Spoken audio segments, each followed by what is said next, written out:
राधे राधे दोस्तों, आप सभी का स्वागत है आपके अपने चैनल व्रत पूजन और कहानियाँ में।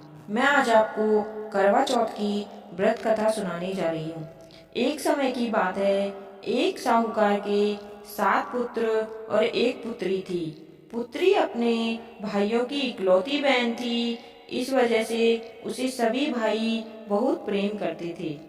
एक बार कार्तिक मास के कृष्ण पक्ष की चतुर्थी तिथि को साहूकार की पत्नी समेत उसकी 7 बहुओं और पुत्री ने भी करवा चौथ का व्रत रखा।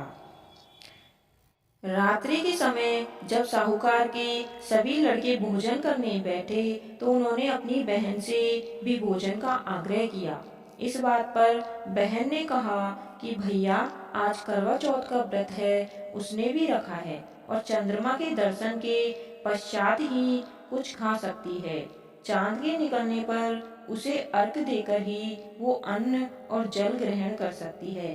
साहूकार के बेटे अपनी बहन से बहुत प्रेम करते थे और उन्होंने अपनी बहन का भूख से व्याकुल चेहरा देखकर बेहद दुख हुआ। अपनी बहन का ये हाल देखकर उन्हें ऐसा विचार आया कि यदि चंद्रमा जल्दी ही निकल आए तो उनकी बहन व्रत को खोल सकती है। इस वजह से साहूकार के बेटे नगर के बाहर गए और वहां एक पेड़ पर चढ़कर अग्नि जला दी। घर वापस आकर उन्होंने अपनी बहन से कहा, देखो बहन, चंद्रमा निकल आया है, तुम अर्घ देकर भोजन ग्रहण कर सकती हो। साहूकार की बेटी ने अपनी भाभियों से भी चंद्रमा के दर्शन करके व्रत खोलने को कहा, लेकिन उनकी भाभियों ने इस बात से मना कर दिया और बताया कि अभी चांद नहीं निकला है। लेकिन उनके भाइयों ने प्रेम बस अपनी बहन को भूख से व्याकुल देखकर ही नकली चांद दिखा दिया है। बहन ने भाभियों की बात को अनसुना कर दिया और अपने भाइयों की बात मानकर भाइयों द्वारा दिखाए गए नकली चांद को अर्घ देकर अन्न जल ग्रहण कर लिया। इस प्रकार बहन का करवा चौथ का व्रत भंग होने की वजह से भगवान श्री गणेश साहूकार की बेटी पर अप्रसन्न हो गए। गणेश जी और चौथ माता की अप्रसन्नता के कारण उस लड़की का पति जल्द ही बीमार हो गया और घर में बचा हुआ सारा धन उसकी बीमारी में व्यय हो गया। साहूकार की बेटी को जब अपने किए हुए दोषों का पता लगा तो उसे बहुत पश्चाताप हुआ।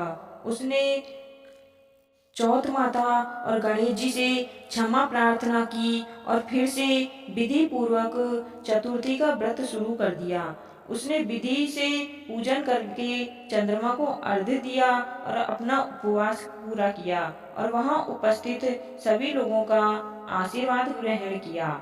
साहूकार की बेटी की निश्चल भक्ति और श्रद्धा को देखकर भगवान गणेश जी और चौथ माता उस पर प्रसन्न हो गए और उसके पति को जीवन दान दिया। साथ ही उसे सभी प्रकार के रोगों से मुक्त करके धन संपत्ति और वैभव से युक्त कर दिया। ऐसी मान्यता है कि करवा चौथ की पूजा तभी पूर्ण मानी जाती है जब पूजा के साथ इस कथा का पाठ किया जाता है। जो स्त्रियां करवा चौथ के दिन पूजन के साथ इस कथा का पाठ करती हैं और चंद्रमा को अर्घ देती हैं, करवा माता उनके पति को दीर्घायु देती है और साहूकार की बेटी की ही तरह उनके पति पर भी सदैव भगवान गणपति और चौथ माता की कृपा बनी रहती है।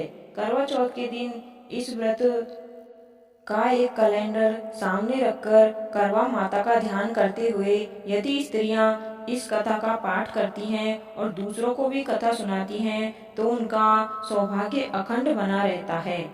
कहानी सुनने वाले और सुनाने वाले सभी का भला हो, आपकी सभी मनोकामनाएं पूर्ण हो। अगर आपको यह कहानी अच्छी लगी हो तो आपके अपनों तक शेयर करें और चैनल को सब्सक्राइब अवश्य करें। धन्यवाद। आपका दिन शुभ हो।